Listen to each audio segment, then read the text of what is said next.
días a todos. Ignacio, para abrir el juego, ¿qué diagnóstico nos podrías compartir de la situación actual de la educación? Dale.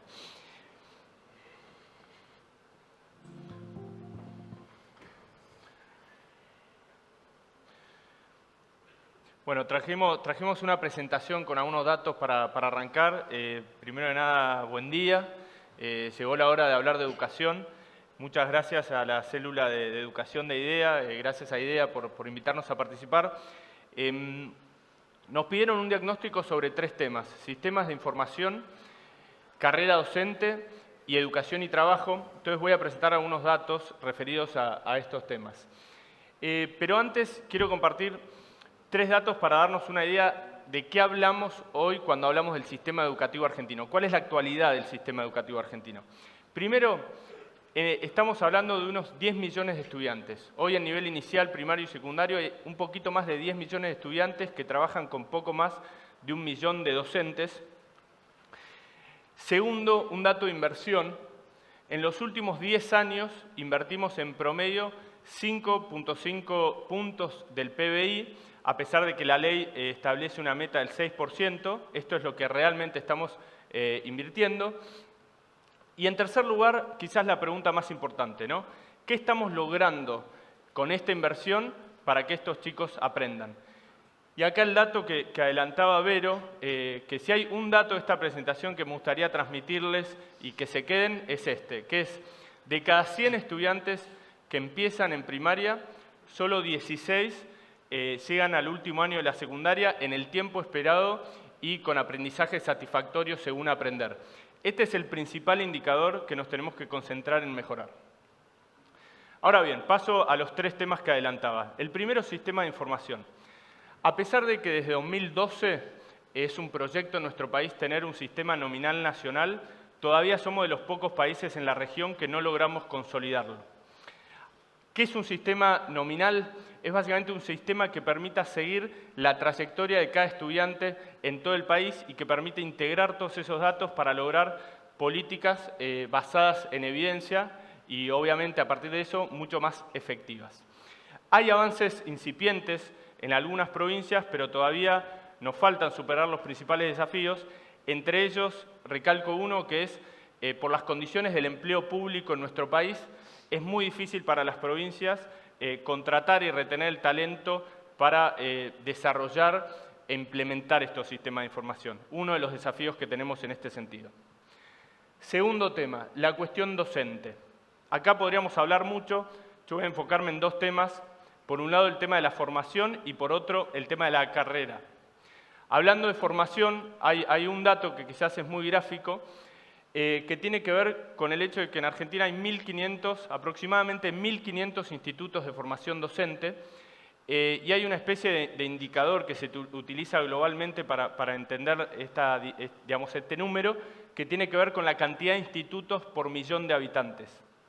En Argentina tenemos más de 30 institutos por millón de habitantes, mientras que en países como Chile o México son 4 cada millón de habitantes. Entonces, esto habla que comparativamente con algunos países tenemos una gran dispersión de la oferta de formación docente y eso obviamente dificulta que esa oferta sea de gran calidad. Entonces, este es un primer dato para entender uno de los desafíos que tenemos en formación. Y ya pasando a la carrera, es decir, al desarrollo de los docentes desde que están en el aula, desde 2006 la Ley de Educación Nacional prevé que haya 2 caminos para el desarrollo de la carrera de los maestros. Por un lado, el camino más natural en el aula y también el camino de la dirección o la supervisión. Ahora bien, a pesar de que esta orientación está plasmada hace tiempo, todavía seguimos con estatutos docentes de hace 60 años que básicamente no establecen un camino para que los docentes puedan crecer en su carrera en el aula. Entonces eso de alguna manera conspira contra lo que todos queremos, que es que los mejores docentes sigan allí. Entonces este es otro dato importante para tener en cuenta.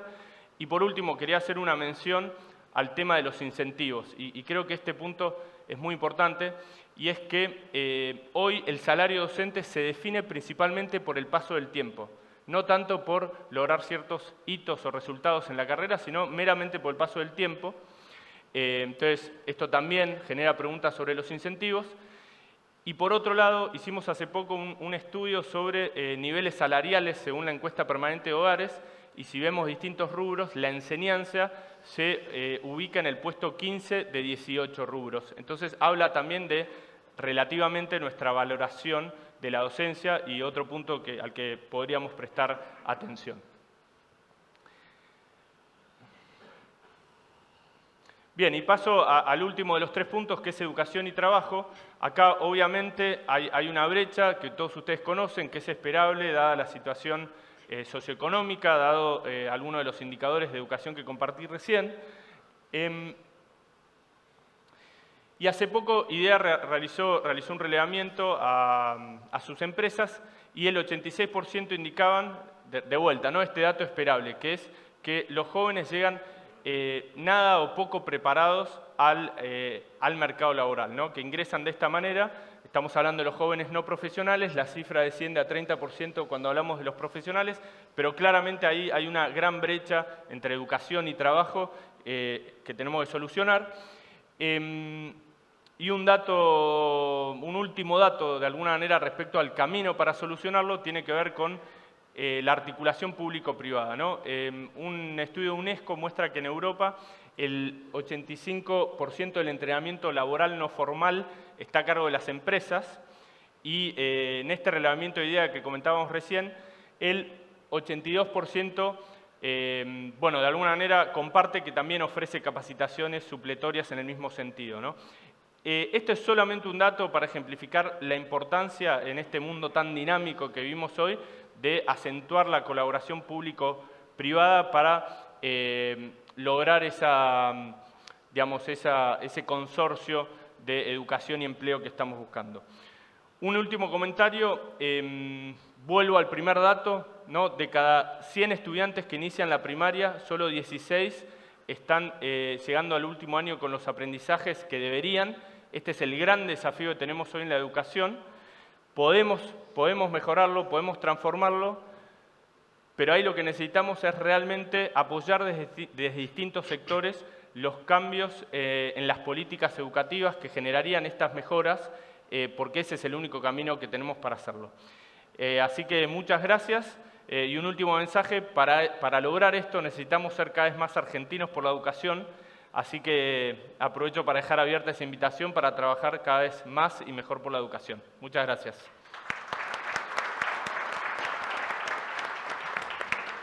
Muchísimas gracias, Ignacio. Hasta acá escuchamos datos que describen la situación actual, datos sobre los sistemas de información nominal que tienen las provincias, datos sobre la brecha entre capacidades con las que salen los estudiantes y las capacidades que buscan las empresas, y datos sobre carrera y formación docente. Pero también tenemos con nosotros a Paula Insani, que integra el equipo de Padres Organizados. Bienvenida, Paula. Gracias. Sabemos que se hizo una encuesta que recabó la mirada de los padres sobre la educación. ¿Qué piensan al respecto hoy las familias? Bueno, nosotros queremos compartir con ustedes 3 puntos, tratando de ser fieles a lo que refleja la encuesta, pero también tratando de no inmovilizarnos por el estado de situación.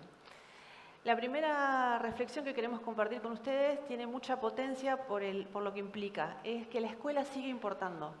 Para las familias, más allá de que tengamos una escuela maltrecha y anacrónica, seguimos considerando que la educación formal es la herramienta que le podemos dar a nuestros hijos para hacerse un futuro.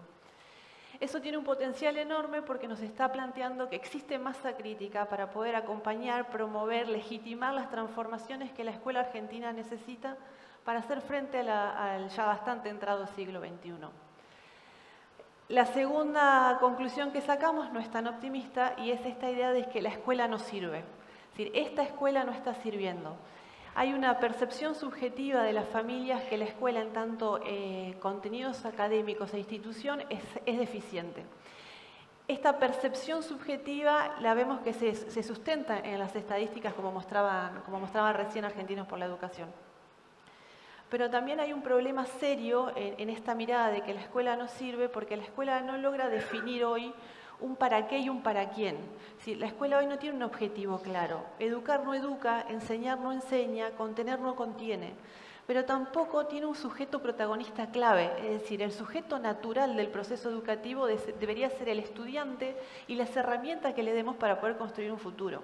Esto hoy no es claro. A ver, cerramos las escuelas 1 año y medio por pandemia, pero también las cerramos por jornadas institucionales, por capacitación docente, por riesgo meteorológico.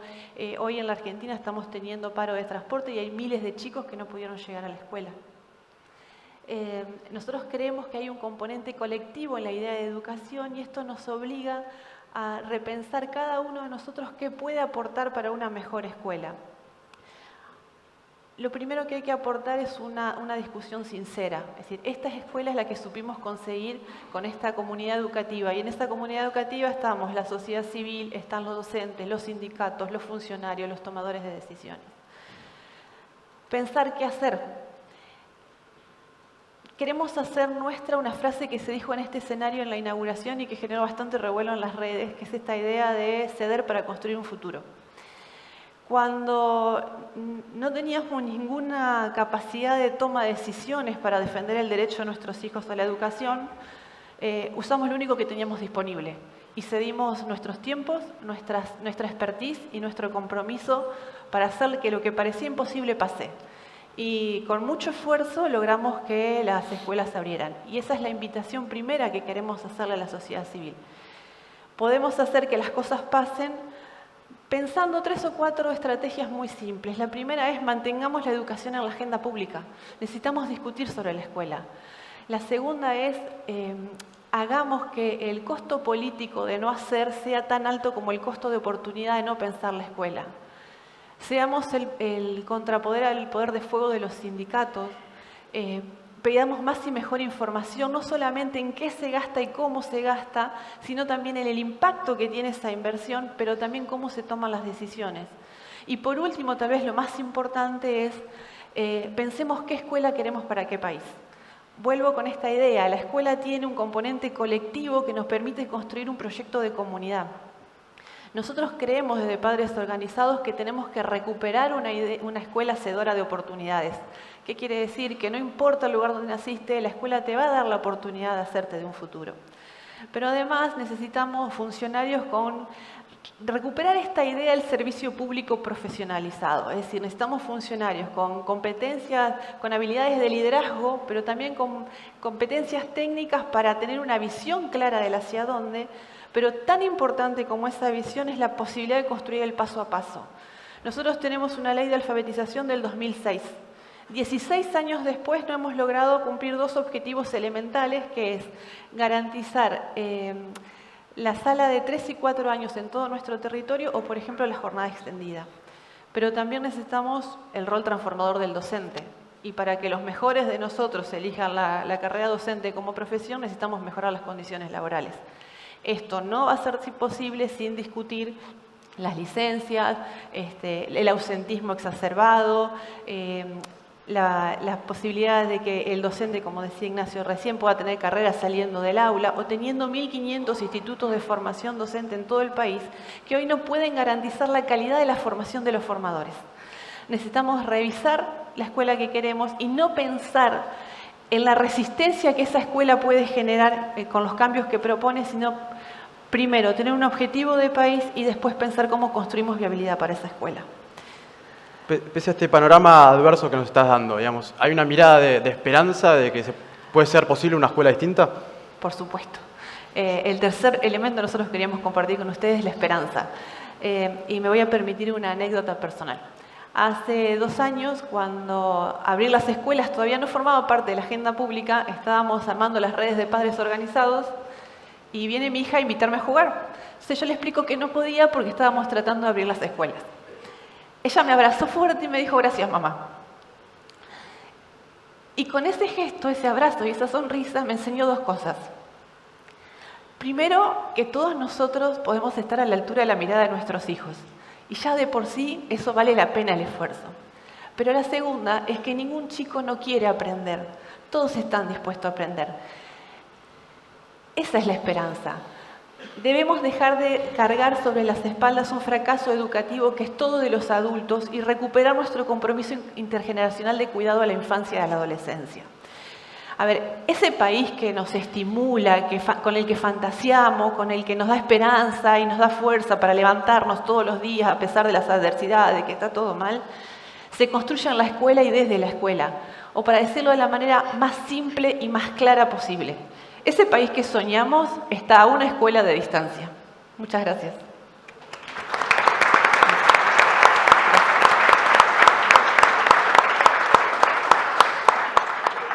A continuación vamos a ver un pequeño video. Mi nombre es Celina Díaz Melo, tengo 26 años, nací en Capital pero toda mi vida viví en Lomas de Zamora. Cuando conocimos los cimientos, si mal no recuerdo, primero le hablaron a mi mamá del programa y que podía llegar a participar yo. Me lo planteó como que era un acompañamiento que capaz podíamos llegar a recibir, pero que iba a ser también una responsabilidad. Que iba a ser como un estímulo también a que yo siguiera estudiando y siguiera comprometida con los estudios y que pudiera terminar el secundario y después empezar la facultad. Creo que mis metas fueron cambiando a lo largo de los años y tuvo mucho que ver no solo con cimientos, sino con mismo la escuela, con la gente que fui conociendo a lo largo de toda la primaria y el secundario, porque fue como que me fueron abriendo cada vez más mundos. Apliqué a una beca, di un examen, me fue bien, empecé a estudiar en el 2011 y en el 2014 me recibí de licenciada en Ciencias de la Comunicación Social. Hoy trabajo en el área de Marketing y Operaciones en Microsoft. Siento que la educación cambió toda mi vida, desde todos los aspectos. La educación me abrió la cabeza, me enseñó que si uno se propone realmente las cosas, puede lograr lo que quiera, incluso mucho más.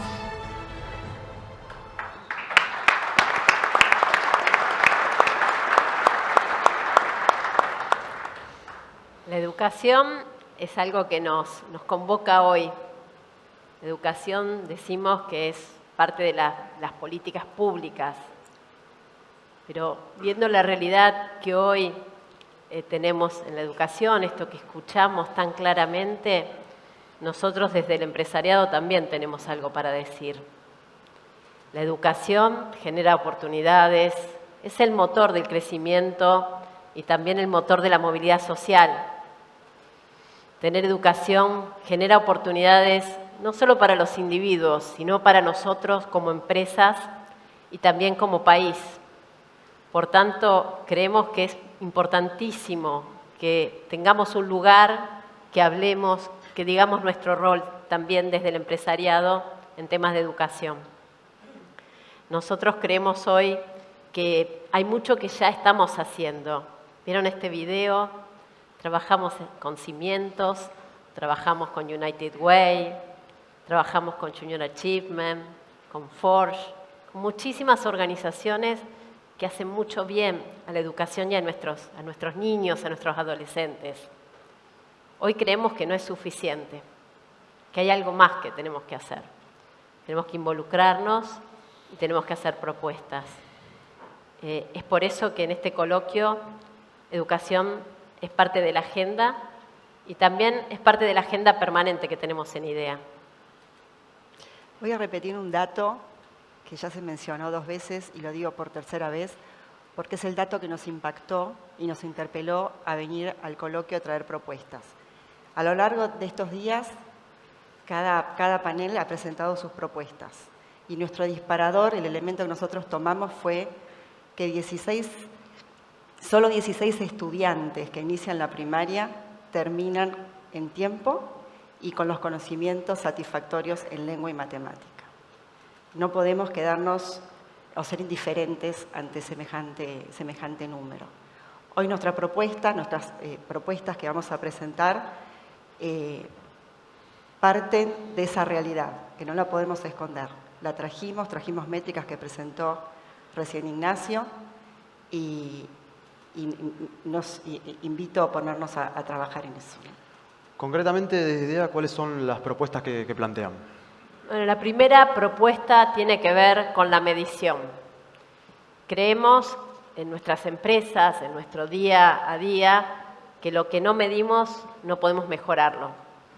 Solo aquello que ponemos foco y que tenemos datos de calidad son lo que nos permite poder avanzar, crecer, conquistar nuevos mercados, buscar oportunidades para las personas.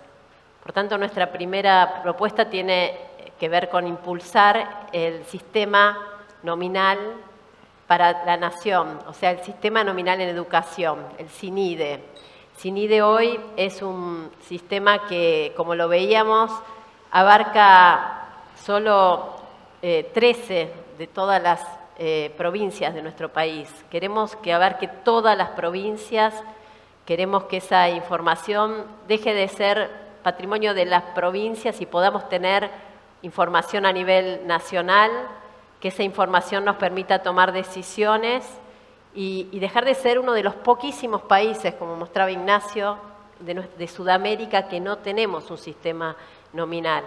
Ese sistema, si lo miramos a nivel de conjunto, nos permitiría tener mejores datos para tomar mejores decisiones sobre educación en Argentina, pero si lo miramos a nivel micro, es poder seguir la trayectoria de cada uno de los estudiantes y tempranamente detectar cuando hay alguna situación que provoca alerta y requeriría salir a buscar al estudiante y que vuelva a la escuela.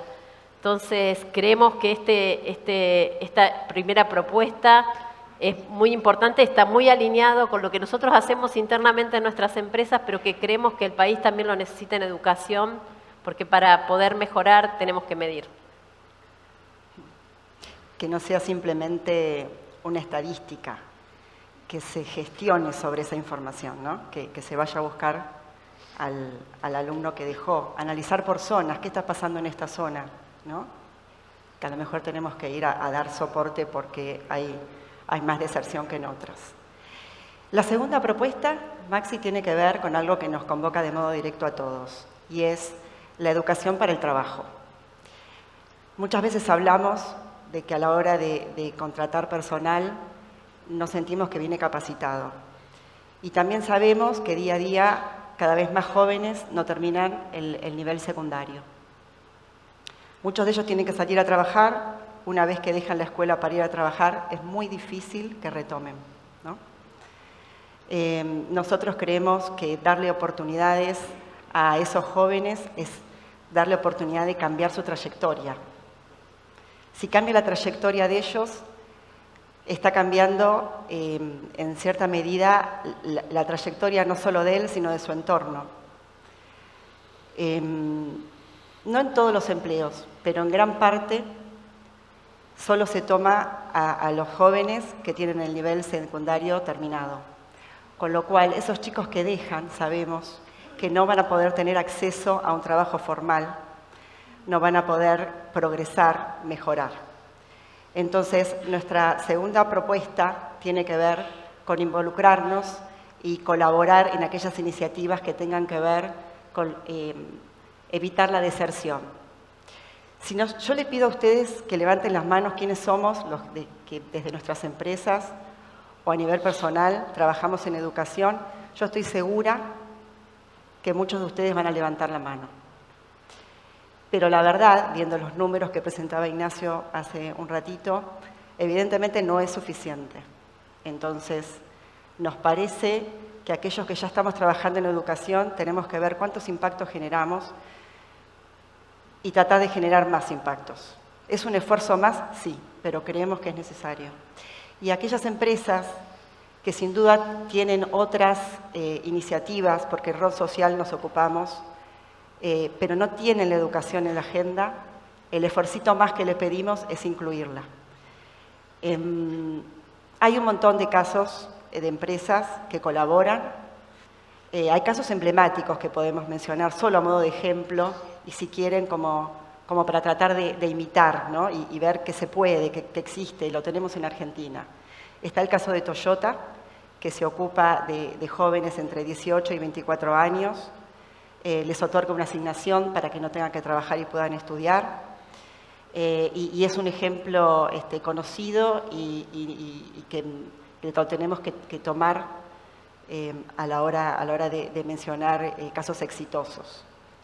Está el caso de Natura, que también se ocupa de la terminalidad, se ocupa y acompaña a los estudiantes desde el momento en que se anotan, luego los acompaña proveyéndoles material para cumplir con las materias, los acompaña con un sistema de tutorías Y nosotros mismos tuvimos oportunidad el miércoles a la tardecita de escuchar acá a Luis Pérez Compán, que cuando Roberto le preguntó sobre las iniciativas que ellos tienen en la empresa, contó que desde su fundación trabajan en salud y trabajan en educación, porque es uno de los elementos, una de las cuestiones que ellos identifican que tiene que ver con el progreso, ¿no? Entonces, si nos ponemos a pensar, hay muchas situaciones. Tenemos que dar un pasito más sobre todo lo que hacemos, porque no es suficiente.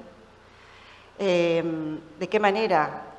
Puede ser una iniciativa propia, puede ser colaborar con iniciativas del sector público, puede ser a través de tutorías, a través de becas. Cada uno puede pensar y definir su modelo, pero nos parece que es momento de que nos carguemos también esto al hombro, ¿no? La educación es un tema importante, y vuelvo con una frase: el dar oportunidad a estos jóvenes es cambiarle la trayectoria. Si le cambiamos la trayectoria a ellos, cambiamos la trayectoria a su entorno, es probable que el día de mañana, cuando tengan su familia, ellos que estudiaron se ocupen de que sus hijos estudien. Entonces, ocuparnos hoy de educación es ocuparnos de los chicos de hoy, pero también de los chicos del mañana. Silvia, recién Ignacio en su diagnóstico nos mostró que las empresas manifiestan que reciben jóvenes con falta de preparación. ¿Cómo se puede articuladamente mejorar esta realidad entre el sector público y el sector privado? Sí, esta preocupación es muy grande en las empresas. Hablamos mucho de que no recibimos en las organizaciones los chicos con la capacitación necesaria para emprender el trabajo.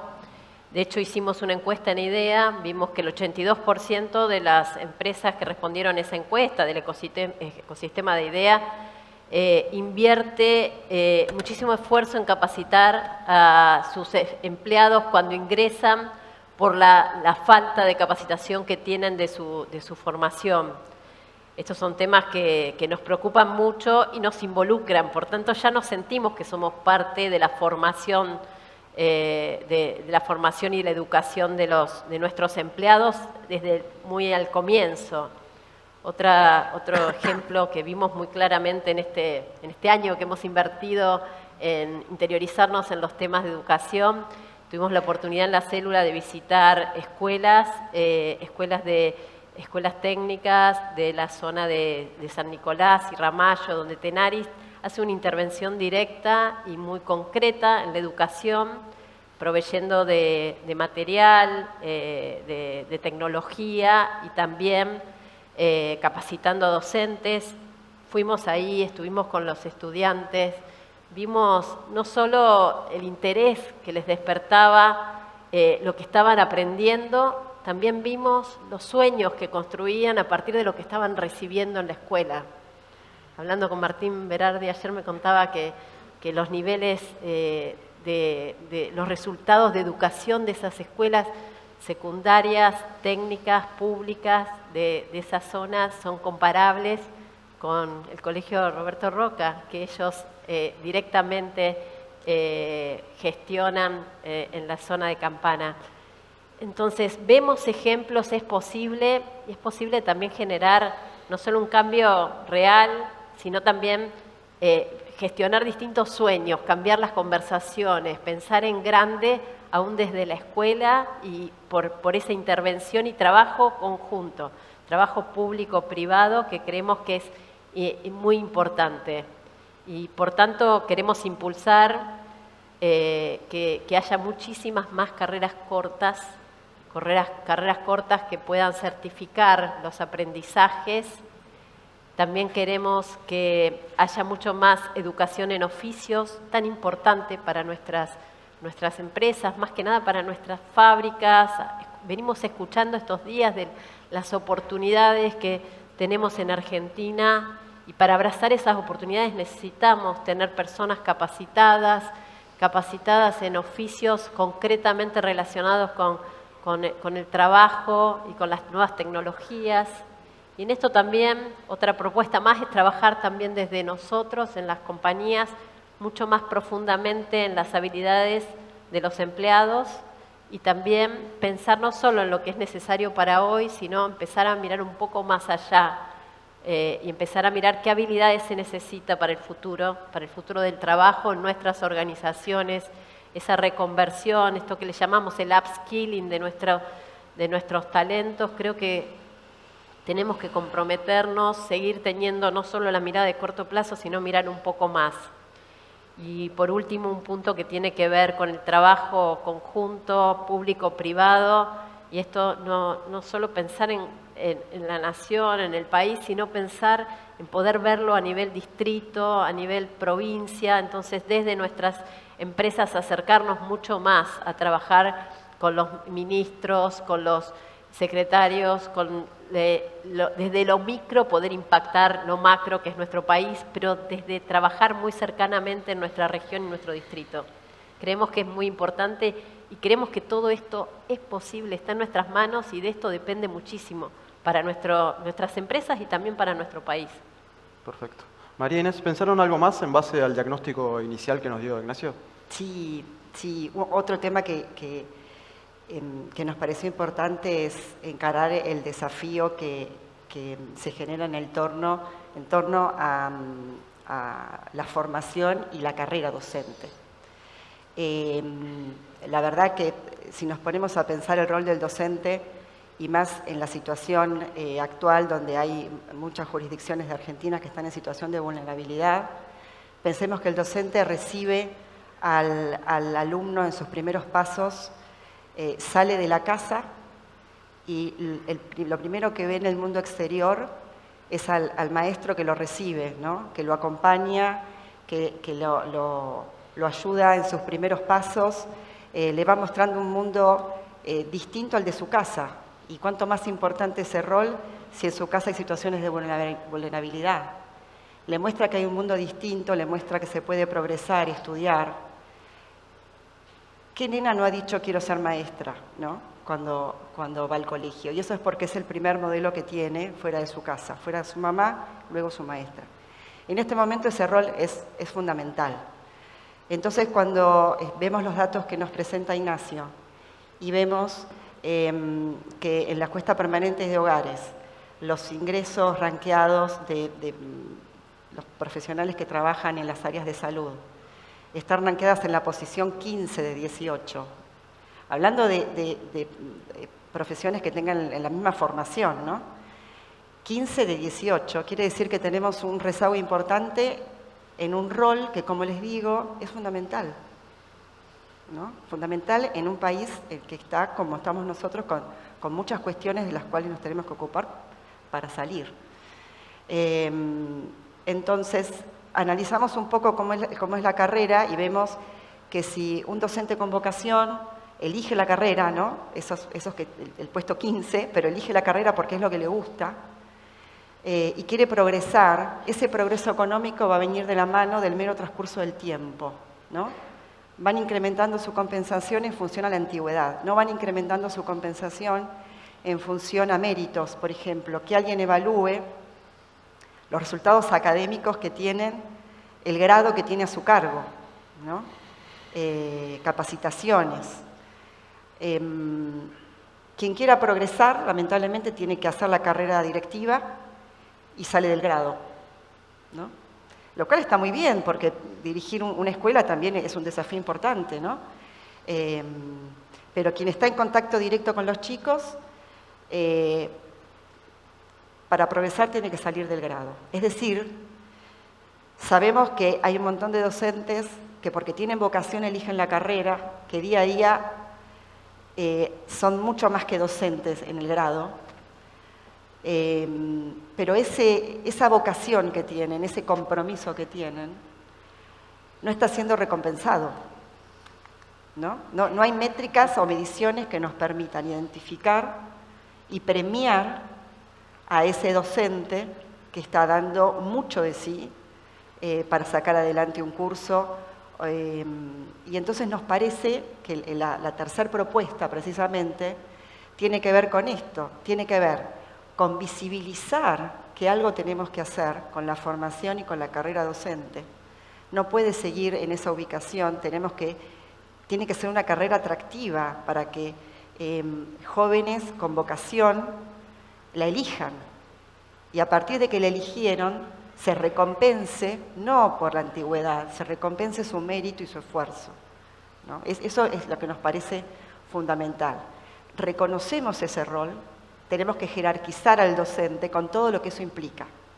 Capacitarlo, evaluarlo y recompensarlo por el esfuerzo que hace y el valor importante que tiene. Como decimos, darle oportunidades a los jóvenes es cambiar su trayectoria del futuro, su entorno y con el futuro a sus hijos también. O sea, es la semilla para arrancar en algún momento. El docente nos ocupa. Por lo tanto, la tercera propuesta es ocuparnos de la formación y de la carrera, hacerlo visible. Muchísimas gracias. Nos quedamos sin tiempo en este primer panel. Les agradezco mucho a los cuatro, tanto por el diagnóstico como por las propuestas que nos presentaron. Los despedimos con un fuerte aplauso.